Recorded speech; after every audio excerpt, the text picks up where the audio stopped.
Welcome back. Investor Mahakumbh में आपका स्वागत है और अब दर्शकों के सवालों का जवाब देने के लिए हमारे साथ है हमारे खास मेहमान वैल्यू रिसर्च के सीईओ मिस्टर धीरेन्द्र कुमार और बजाज कैपिटल के vice chairman mister Rajiv Bajaj. आप दोनों का ही स्वागत है। और अब हम सीधा चलते हैं, हमारे सहयोगी शिशिर सिन्हा ने भी हमें ज्वाइन किया है इस डिस्कशन के लिए। और फिलहाल हम चलते हैं दिल्ली एफएमएस, जहां हमारे संवाददाता लक्ष्मण रॉय हैं और उनके पास कुछ सवाल हैं। लक्ष्मण जी, हमारे साथ हैं एफएमएस के कुछ स्टूडेंट हैं जिनके जहन में कई सारे महत्वपूर्ण सवाल हैं म्यूचुअल फंड जुड़े हुए।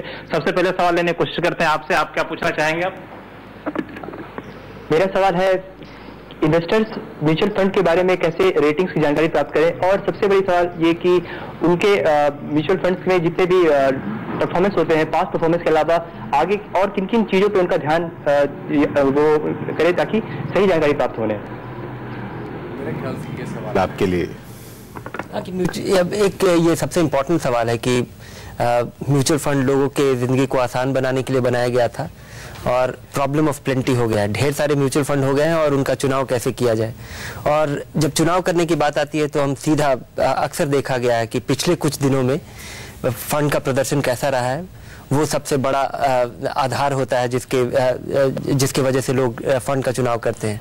और मुझे लगता है ये आधार अपने आप में गलत नहीं है, लेकिन केवल इस पे अपने डिसीजन को आधारित करना ये बिल्कुल गलत होगा। मुझे लगता है पास्ट परफॉर्मेंस इंपॉर्टेंट है, इसलिए कि वो पास्ट परफॉर्मेंस कैसा रहा है, बिल्कुल डूबते बाजार में किसी फंड का प्रदर्शन कैसा रहा है, उसके कैरेक्टर्स को समझने के लिए। लेकिन लोगों के जहन में ये होता है कि पिछले 1.5 साल में अगर इस फंड का प्रदर्शन ऐसा रहा है तो आने वाले 1.5 साल में आपको ये रिटर्न मिल पाएगा। उस समय जो म्यूचुअल फंड का स्टैट्यूटरी वार्निंग है वो मत भूलिए। म्यूचुअल फंड का पास्ट परफॉर्मेंस इंपॉर्टेंट है ये जानने के लिए कि वो उसका कैरेक्टर्स कैसा रहा है, अच्छे बाजार में ये क्या रीजनेबली पार्टिसिपेट कर पाया है और पास्ट परफॉर्मेंस को किस तरह से अचीव किया गया है और उसका सस्टेनेबिलिटी क्या है, उसका आधार क्या है। मुझे लगता है ये जो क्वालिटेटिव एस्पेक्ट है ये जरूरी है। पास्ट परफॉर्मेंस देखना मुझे लगता है केवल एक स्टार्टिंग पॉइंट है। और म्यूचुअल फंड के रेटिंग्स, मुझे लगता है कोई भी रेटिंग मेथोडोलॉजी जो कि पास्ट परफॉर्मेंस को देख रहा है वो एक अच्छा शुरुआती पॉइंट हो सकता है, वो अपने आप में कंक्लूसिव नहीं हो सकता है। वैल्यू रिसर्च का रेटिंग जो कि काफी पॉपुलर है और काफी निवेशक उसको आधार बनाते हैं, उन्हें मेरी यही सलाह है कि आप रेटिंग को केवल एक शुरुआती पॉइंट मानिए, आप उसको कंक्लूसिव ओपिनियन न मानिए कि ये 5 स्टार फंड है इस वजह से इसमें आप पैसा लगाएंगे और वो उसका यूटिलिटी काफी लिमिटेड है। जी अब चलिए रुख करते हैं नागपुर का। नागपुर में हमारे सहयोगी प्रशांत है और कुछ दर्शक उनके साथ हैं जो म्यूचुअल फंड से जुड़े सवाल पूछना चाहते हैं। प्रशांत, सबसे पहला सवाल किसका है? जी, म्यूचुअल फंड से जुड़े कई सवाल नागपुर में हैं। हम सबसे पहला सवाल लेते हैं। आप बताइए कि क्या सवाल है आपका? सबसे पहले तो मैं CNBC आवाज को मेरी तरफ से बधाई देता हूं, अनिल सिंघवी और सारी टीम को। कुछ दिन पहले, मैं आपका एक रेगुलर व्यूअर हूं, कुछ दिन पहले मैंने सेबी के चेयरमैन को फंड हाउसेस को एड्रेस करते हुए आपके ही चैनल पर सुना था।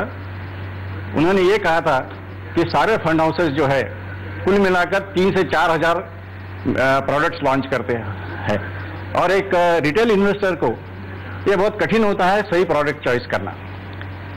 तो मेरा ये कहना है कि अगर रिटेल इन्वेस्टर, क्योंकि अब एंट्री लेवल पे एंट्री लोड वगैरह तो है नहीं, तो अगर मेरे सरी का एक रिटेल इन्वेस्टर या एक आम इन्वेस्टर अगर फ्रंटलाइन कंपनीज में डायरेक्ट इन्वेस्ट करता है हर महीने 5 या 10 हजार रुपए, तो क्या ये ज्यादा एडवाइजेबल नहीं रहेगा डायरेक्ट म्यूचुअल फंड्स में करने के बजाय? क्योंकि इतने सारे प्रोडक्ट्स है, सही प्रोडक्ट्स 3 से 4 हजार प्रोडक्ट्स में चॉइस करना एक रिटेल इन्वेस्टर के लिए बहुत मुश्किल होता है। यहाँ पर इक्विटी SIP और म्यूचुअल फंड SIP को लेकर के बात चल रही है, क्या आपकी सलाह है? देखिए, ऐसा है कि इक्विटी इन्वेस्टिंग तो दुनिया में 100 साल से चल रही है। अगर आप US का ट्रैक रिकॉर्ड देखें तो 1900 से चल रहा है। इंडियन मार्केट में भी ये बहुत दिनों से चलता आ रहा है, बट हमारे पास पिछले 30 साल का डेटा है। तो ये एक पर्सनल चॉइस का मामला है इन्वेस्टर की कि वो डायरेक्टली करना चाहते हैं कि म्यूचुअल फंड के थ्रू करना चाहते हैं। हमारा एक सिंपल थंब रूल है।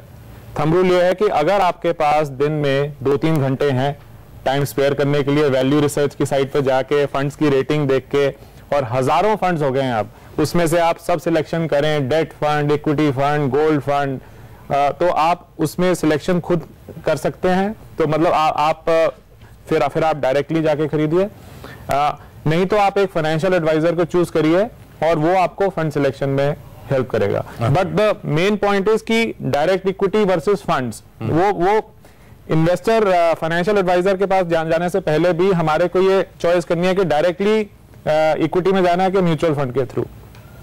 तो उसमें अगर आप 2-3 घंटे रोज स्पेयर कर सकते हैं आप इक्विटी मार्केट को ट्रैक करने के लिए, और आपका चैनल CNBC आवाज टिक के देख सकते हैं, तो फिर आप सोच सकते हैं कि आप डायरेक्टली मार्केट में लगाइए।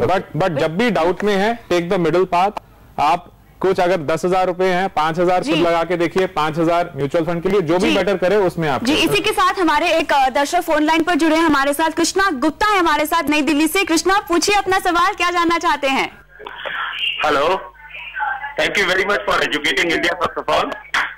वेलकम सर, पूछिए क्या सवाल है? हमारे एक्सपर्ट्स हमारे साथ हैं। ये है कि मेरी बेटी की उम्र 15 साल की है और मेरा बेटा 7 साल का है। अच्छा जी, जानना क्या चाहते हैं आप? मैं ये जानना चाहता हूँ कि मैं बेटी के लिए आने वाले 7 साल बाद 20 लाख रुपए चाहता हूँ और बेटे के 15 साल के बाद 20 लाख रुपए चाहता हूँ। तो मुझे म्यूचुअल फंड में कितना इन्वेस्ट करना चाहिए और किसमें?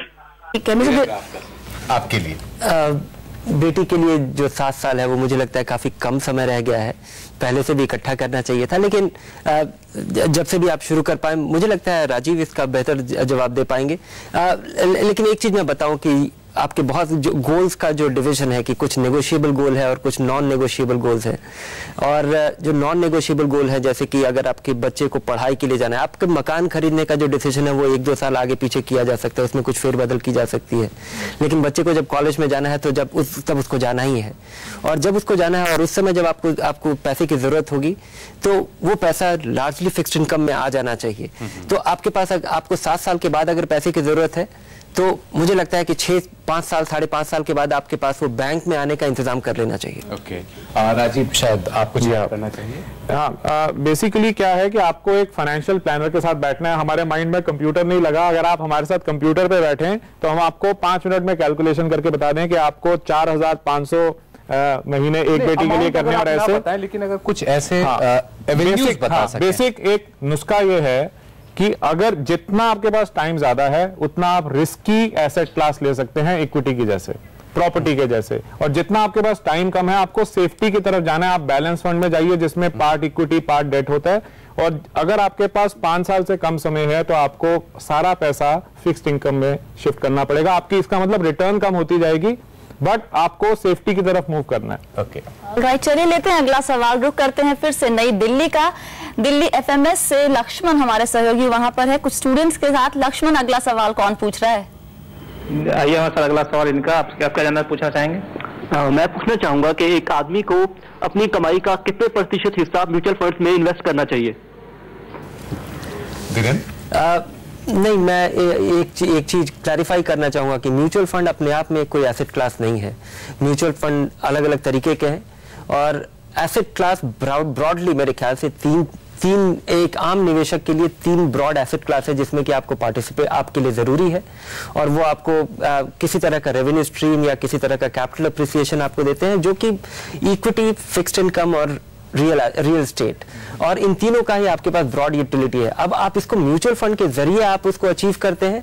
अगर आप फिक्स्ड इनकम में पैसा लगाते हैं, आप बिल्कुल रिस्क अवर्स हैं, या एक प्रेडिक्टेबल टाइम में आपको पैसा चाहिए, या आपको अपने निवेश से आपको आमदनी चाहिए, तो आपको फिक्स्ड इनकम में लगाना चाहिए।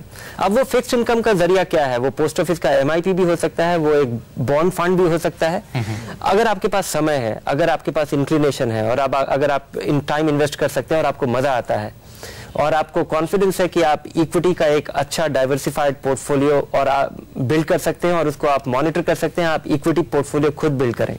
अगर आप ये नहीं कर सकते हैं या आपके पास इतनी रकम नहीं है तो आप इक्विटी फंड के जरिए, और जैसा पहले राजीव बता रहे थे कि अगर आपके पास 5-7 साल से ज्यादा का समय हो तो वो पैसा आपका इक्विटी में जाना चाहिए। प्रेडिक्टेबल टाइम फ्रेम में अगर आपको अपना पैसा चाहिए तो जब आप उसको डिफाइन कर पाए, तो जो पैसा आपको फोर्सिबल फ्यूचर में नहीं चाहिए, मेरा डेफिनेशन यही है कि वही पैसा आपका इक्विटी में लगना चाहिए। ओके, चलिए, इन्वेस्टर महाकुंभ दे रहा है आपको मुफ्त में डीमैट अकाउंट खोलने का मौका। अगर आपके पास डीमैट अकाउंट नहीं है और इसकी वजह से आप बाजार से दूर हैं, तो हम करेंगे आपकी मदद और इसमें आपका साथ देगा BMA वेल्थ क्रिएटर्स। आपको बस एक SMS भेजना है। अपने मोबाइल के मैसेज बॉक्स में जाइए और वहां जाकर के लिखिए IMK डीमैट और भेजे 51818 पर, यानी कि 51818 पर। अभी वक्त है एक छोटे से ब्रेक का, लेकिन छोटे से इस ब्रेक के बाद हमारे एक्सपर्ट धीरेन्द्र कुमार और राजीव बजाज जुड़े रहेंगे और बताएंगे आपके चंद सवालों का जवाब। बने रहिए हमारे साथ।